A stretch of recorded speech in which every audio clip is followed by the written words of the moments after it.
यर्मिया बाब नंबर 21। बाबुल की फौज यरूशलेम पर फतह पाएगी।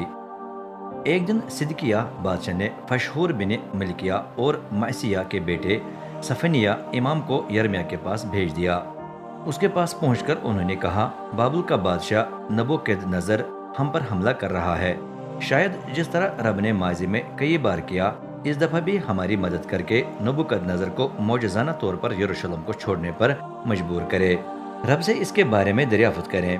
तब रब का कलाम यर्मिया पर नाजिल हुआ और उसने दोनों आदमी से कहा, सिदकिय्याह को बता कि रब जो इसराइल का खुदा है फरमाता है, बेशक शहर से निकलकर बाबुल की मुहासरा करने वाली फौज और उसके बादशाह से लड़ो, लेकिन मैं तुम्हें पीछे धकेल कर शहर में पनाह लेने पर मजबूर करूंगा। वहां उसके बीच में ही तुम अपने हथियारों समेत जमा हो जाओगे। मैं खुद अपना हाथ बढ़ाकर बड़ी कुदरत से तुम्हारे साथ लड़ूंगा। मैं अपने गुस्से और तेज का पूरा इजहार करूंगा। मेरा सख्त गजब तुम पर नाजिल होगा। शहर के बाशिंदे मेरे हाथ से हलाक हो जाएंगे, ख्वाह इंसान हो या हैवान। मोहलिक वबा उन्हें मौत के घाट उतार देगी, रब फरमाता है।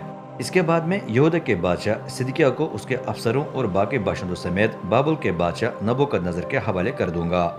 वबा, तलवार और काल से बचने वाले सब अपने जानी दुश्मन के काबू में आ जाएंगे। तब नबूकदनेस्सर बेरहमी से उन्हें तलवार से मार देगा। न उसे उन पर तरस आएगा, न वो हमदर्दी का इजहार करेगा। इस कौम को बता के रब फरमाता है, मैं तुम्हें अपनी जान को बचाने का मौका फराहम करता हूँ। इसे फायदा उठाओ वरना तुम मरोगे। अगर तुम तलवार, काल या वबा से मरना चाहो तो इस शहर में रहो, लेकिन अगर तुम अपनी जान को बचाना चाहो तो शहर से निकलकर अपने आप को बाबुल के मुहासरा करने वाली फौज के हवाले करो। जो कोई ये करे उसकी जान छूट जाएगी। रब फरमाता है, मैंने अटल फैसला किया है कि इस शहर पर मेहरबानी नहीं करूंगा, बल्कि इसे नुकसान पहुंचाऊंगा। इसे शाही बाबुल के हवाले कर दिया जाएगा, जो इसे आग लगाकर तबाह करेगा। यहूदा के शाही खानदान से कह, रब का कलाम सुनो।